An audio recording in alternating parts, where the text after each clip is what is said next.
As I add noise, I have to turn it up more. As I make the noise bandwidth wider, I have to turn it up more and more. Okay? Until some point where making the bandwidth wider still doesn't change anything. Okay? That point that occurs is called the critical bandwidth. Okay? If I'm if I'm somehow attending to this frequency region, and we can do that, we can sort of focus our attention on a frequency region. This is sort of what we'll call a filter, an area that I'm listening to. Okay? And as I fill that filter up more and more with noise, I have to turn the signal up louder and louder to be heard. But at some point, I fill that filter up completely, and any additional bandwidth is not filling it up anymore. So everything that happens within this filter is what's going to determine how loud I have to turn up a signal to be heard in noise. What is the signal-to-noise ratio that I need in order to be able to hear that target, that signal?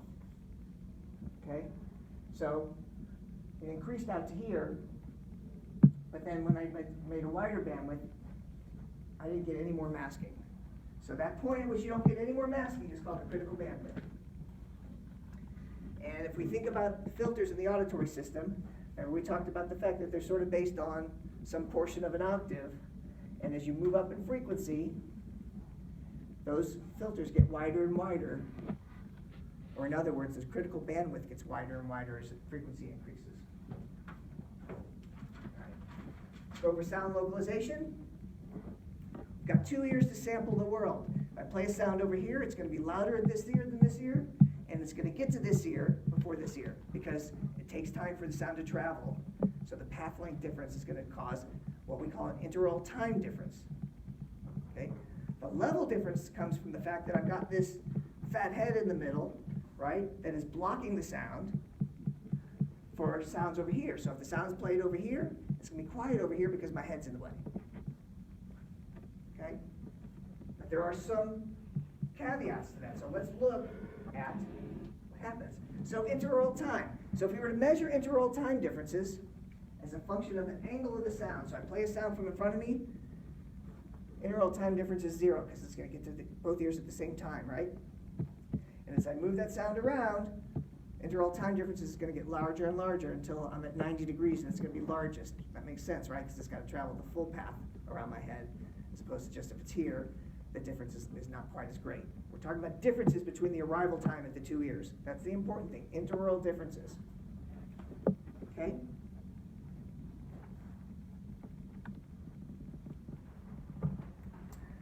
This is interoral level, so ILD. So if I play a sound directly in front of me, it's going to get to both of my ears with the same level. Okay? And as I move over here more and more, it's going to be louder in this ear relative to this ear. Okay? What this picture is showing us is that, yes, that is true for a high frequency sound like 6,000 hertz, but it doesn't really happen for a sound at 200 hertz. Why is that?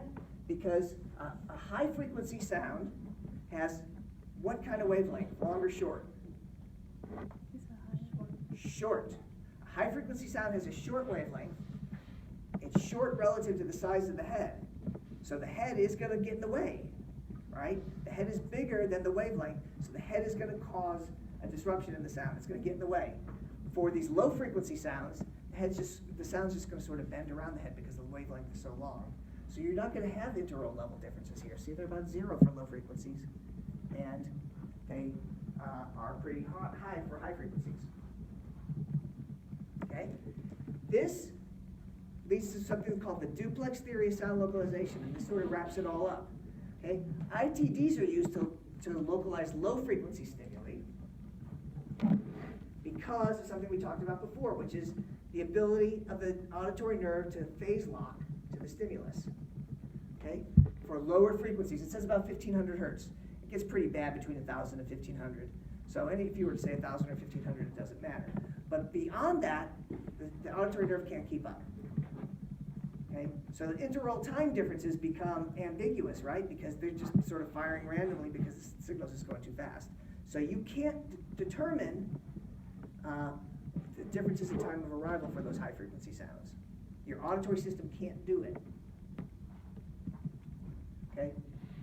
Interaural level differences can be used only to localize high frequency sounds, not low frequency sounds, because those low frequency sounds have long wavelengths.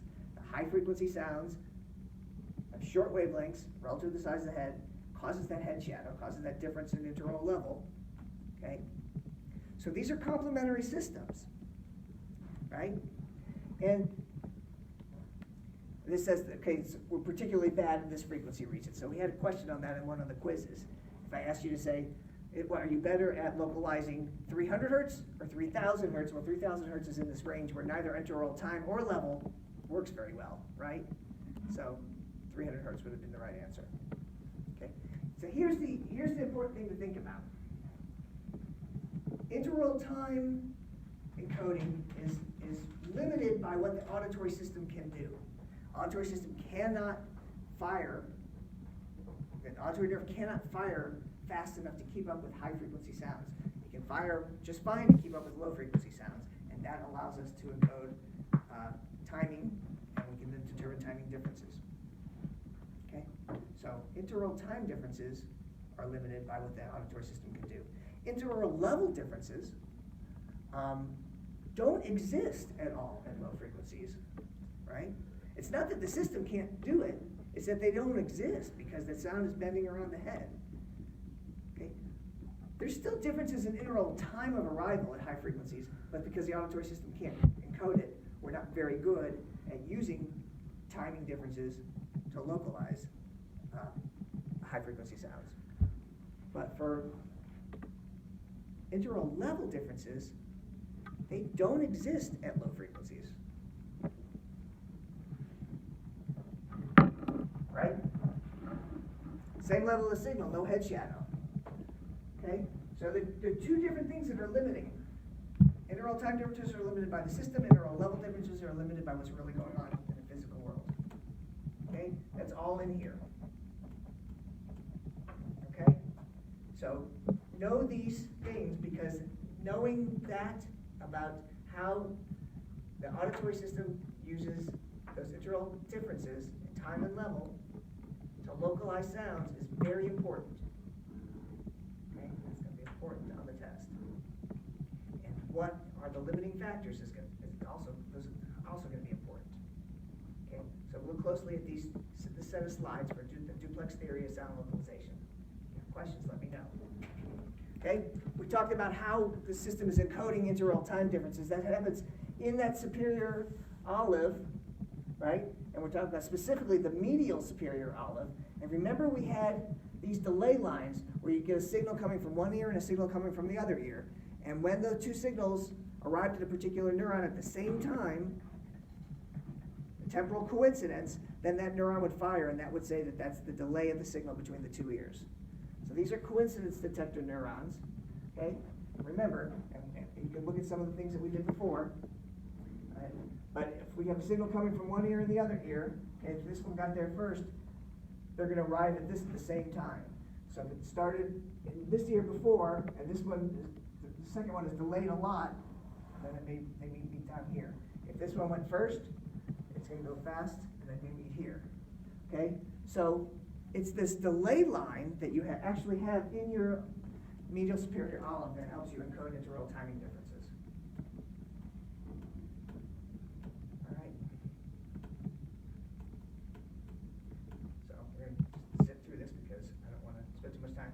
The interaural level differences are encoded in the lateral superior olive. So think of level and lateral superior olive, if that's helpful. And please read these, so take a look at it. All right. That was telling us something about how we localize sound in this dimension, in the left-right dimension. But remember that a sound here is going to have a certain set of interaural level and timing difference cues, interaural difference cues overall. But a sound back here is going to have those same ones, those same difference cues. Okay, so how do I know if the sound's coming from the front of me or behind me? Or for that matter, if it's coming from any of these different elevations, because they're all going to have that same set of interaural difference cues. Okay? That's confusing about where it is. That's my cone of confusion. Right? So I can't use inaural difference cues to tell me where a sound is along that cone of confusion, because all the sounds along there have the same inaural set of difference cues. So how do we do it? We do it because the sound for high frequencies, really high frequencies, like over 5,000 hertz or more, has a really small wavelength. So at that point, the structures in your ear, which are pretty small also, but they all of a sudden become large relative to the wavelength of the sound. They start to impose some changes to the signal that comes in, okay? And it causes these differences. This is a magnitude spectrum. So this is, remember we saw a magnitude spectrum that had just those individual frequencies, but now this is all frequencies, if you can think about it like that. Okay? And depending on where the sound is coming from, you're going to get these characteristic peaks and notches in the signal that are going to say the sound is from here, here, here, okay? Even though they have the same inaural difference cues. So I hear a sound, and I say, okay, it comes from over here, using my inaural difference cues, but now I'm using my spectral cues to say where it is along here, okay? Interaural is between the ears, right? So you need to think about that. These cues, these spectral cues are monaural, meaning they're based on just what happens in one ear. Okay? We don't need to compare across the ears to tell where the sound is, because if it's over here, it's going to be, most of the information I'm going to get is from this ear, and it's going to interact in direction-dependent ways that are going to cause those characteristic peaks and notches, telling me where it is in elevation. All right, and from in front of me, behind me, remember we did this, right, where if you have the, and this is what your pinna is actually casting an acoustic shadow too for sounds behind. So it's going to have less high frequency information, sounds coming from behind you. And the other thing that's true is as you turn your head, you start to be able to tell whether the sound is in front of you or behind you. So you're disambiguating all that information on that cone of confusion with these spectral cues and with your dynamic head motion. Okay, we talked about distance perception. I want to keep moving here. Let's talk about speech for a second. Remember, we have three components of speech production: respiration, phonation, and articulation. Okay? So respiration, we know what that is. Phonation is when we get the vocal folds moving. And articulation is when we're changing the size and shape of our vocal tract, okay, by doing different things like putting stops in at different places. If I'm going to stop it at my lips, okay, that's I have one shape and length in my vocal tract. But if I stop it farther back with my tongue, that's a different size and shape in my vocal tract. Okay, so the place where we are doing these articulations differs. Bilabial is at the lips, right? Alveolar is behind your teeth, and then the velar is sort of the soft palate in the back of your neck. Okay, so those are, so articulation, we talk about place of articulation, we talk about manner of articulation. So whether we're totally obstructing the vocal tract or only partially obstructing the vocal tract. Okay, partial obstruction is like something like s, because we're still letting air through. But a complete stop, all right, where it's totally destructive is something like, right, we've totally stopped airflow for that moment. Okay, so the third articulatory dimension is voicing. Okay, and that, remember, is when the vocal folds are vibrating or not. You can feel it here. So the difference between b and here, you don't feel that vibration. So and it's got that tonal quality to it. You're vibrating your vocal folds. That's voicing. All right. So place and manner of voicing. All right. This is just a review that we saw over here. So your lungs are your power supply. Your vocal folds are sort of your oscillator. It's what's vibrating the sound. Okay. It gives you this frequency spectrum. Okay. And then you get resonances in your vocal tract that are based on the size of you, right? So you get these formants and the size of how you change the the size, the shape and size of your vocal tract, and then you get these peaks, these peak resonances, and if you use those to filter this signal, that's your final signal that comes out. Okay? Do you remember what these things are called? It says at the bottom. Formants. Okay, those peaks that are based on the different size and shape of your vocal tract. Right? And I remember what co-articulation is. So when I'm about to say something, I actually start to form the next thing I'm going to say while I'm saying the previous one. Remember, we saw those pictures, those photos of those people, and you could tell if they were about to say she or shoe, but all you saw was, right? And you could tell that they were actually starting to articulate, starting to form that next word before they were even finished with the other one. Okay? That allows us to speak much more quickly, which is what I'm trying to do right now. Right? So, co-articulation is something you need to know. This lack of invariance in the acoustic signal, because when I say things, the same sound may come out in many different ways depending on what I said before it or what I'm saying immediately following it. It's going to change. That co-articulation is going to make it change slightly. Okay? So if I'm saying the same sound in many different ways, it could be that you perceived it in many different ways. But, so luckily, we don't because of categorical perception. Remember what categorical perception is? Let's take a look. If I presented something that was ba, and what I'm varying here is voice onset time. So the time that the voicing starts after the signal. So ba is voiced. So voicing starts right away at 0. And if I asked you what I said, you would say ba. And you would continue to say ba even if I artificially changed the voicing, right, that voice onset time, until I reach a certain point, and then you would never say ba. It never would sound like ba. Similarly, okay, so this is a boundary. If I said, okay, how many times tell me if you hear me say pa, okay? You always hear me say pa when voice onset time is very long. Ah. There's a long delay between when I start the phoneme and when you hear the voicing, okay? Similarly, I can reduce the voice onset time until a certain point, and you'll still say pa until I reach that categorical boundary, and then you'll always say ba, really. You'll never say pa, okay?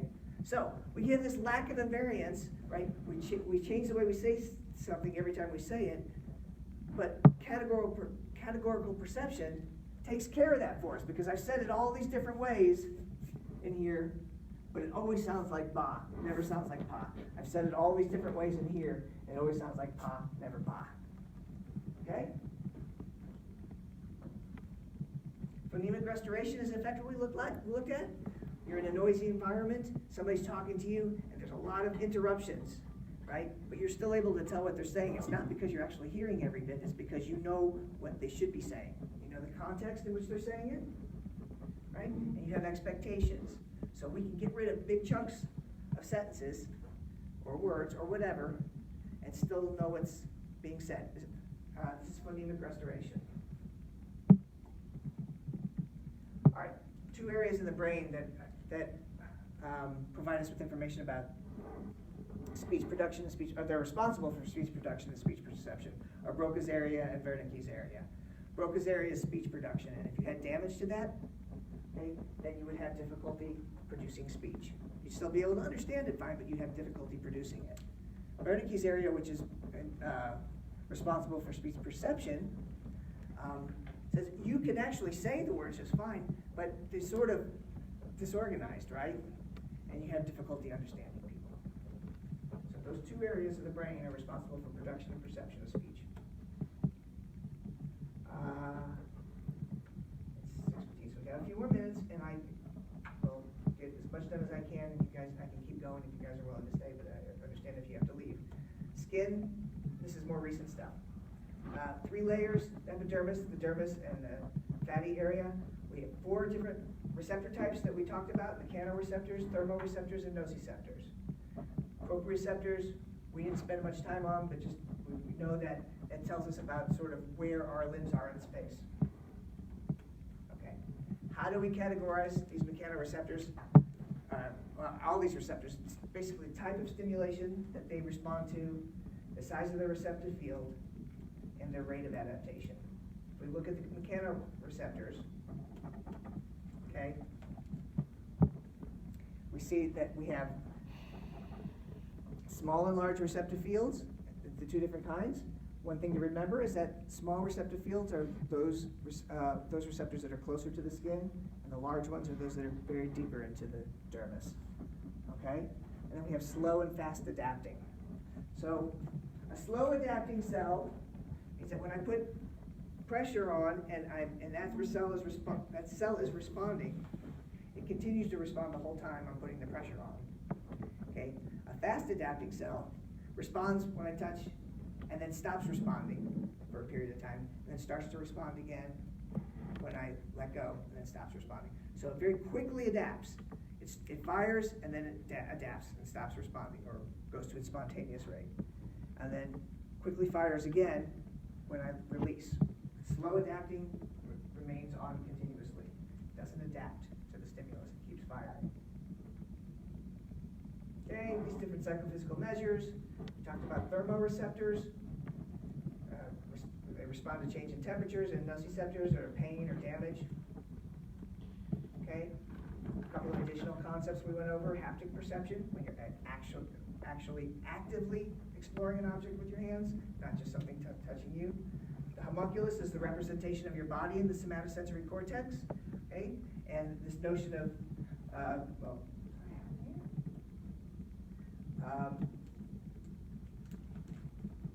so we get somatotopic organization in the somatosensory cortex, right? So it's, the body is represented in the cortex in an orderly fashion, right? So it's not, the face is here and the hand's right here, so it's not exact, but the whole hand area is here and arm, and then the whole face area is here. So we get the somatotopic organization.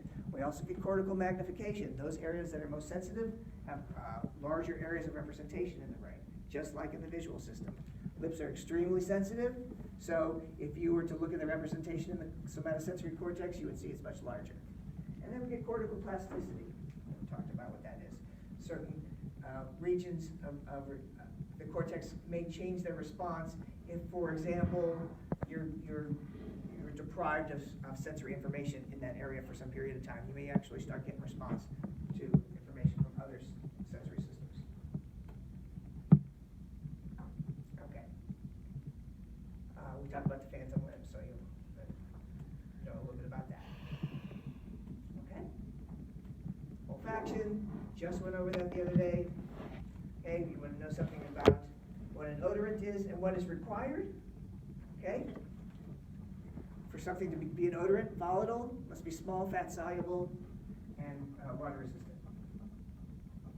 Okay, you want to know about the olfactory epithelium. So you sniff up these particles, okay, the turbinates sort of get them going, they warm it, it gets moisturized, and then it goes up into the olfactory epithelium, sort of called your retina of the nose. Okay, within there, you have all these different receptor cells that are buried in, so you've got a mucous membrane, you've got all these different receptor and supporting cells. Okay, these are olfactory sensory neurons. All right, you get cilia that come out, and remember that everything you smell is a molecular particle, and that particle attaches to the cilia. Okay, and then it'll cause firing there. Now, those are all very specific. So particular molecular particles will only bind to certain regions on the cilia receptor. Okay.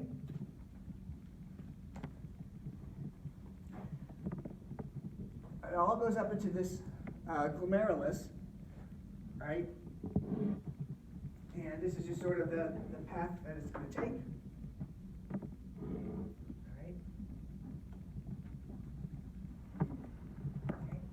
So it all goes up to the olfactory bulb. You get multiple different kinds of receptor cells converging in the glomerulus, right? Even they're each specialized, but they all converge in one area.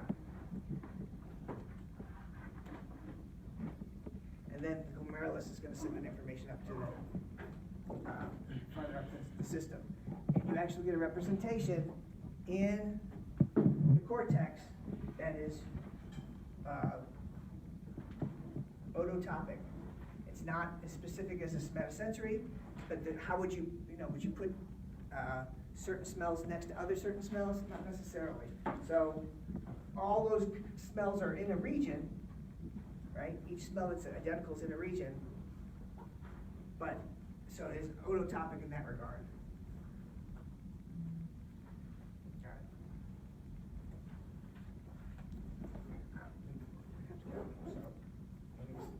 A couple of additional concepts. We can talk about detection, discrimination, and classification in smell. Smells don't really combine like, say, colors do. So when you have a bunch of different things that are creating these odorants, you actually smell those individually. You smell a pot of tomato sauce for your pasta, and you smell the tomato, and you smell the basil, and you smell all the different things. So they don't really combine. They stay separate from one another.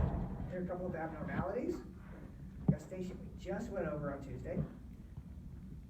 So I'm laying this out here because these are the things that I want you to know, and then things that, most of the things that aren't on here, we're not going to dive into deeply.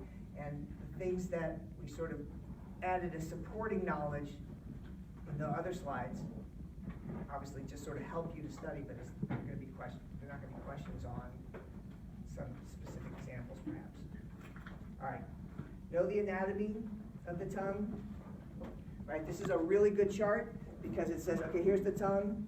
You have the papillae here, right? And you go here, and then within there you've got taste buds. Okay. You've got a bunch of taste buds in each one of those. And within the taste buds, you have these taste receptor cells. All right, so that's a really nice chart. All right, I want you to know about the taste buds, and I want you to know how signals are transduced.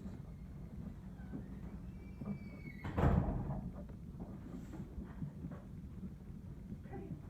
And then finally, there's not too much on multisensory processing. I want you to know about the fact that the superior colliculus is where you actually get these afferents from multiple modalities converging, so you actually have multisensory neurons.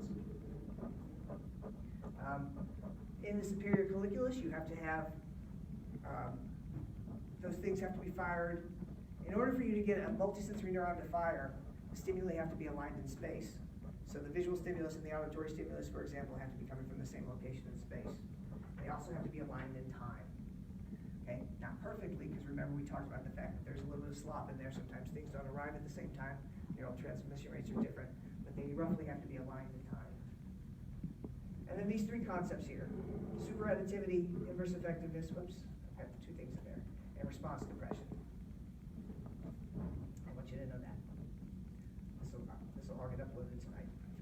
Okay. I am sorry we went as fast as we did, but we have a lot to cover. Can you go back, please? Sure. I'll upload this tonight. Okay? Read through it. Go back through your other lectures if you have questions. This will be more detailed. Contact me if you want via email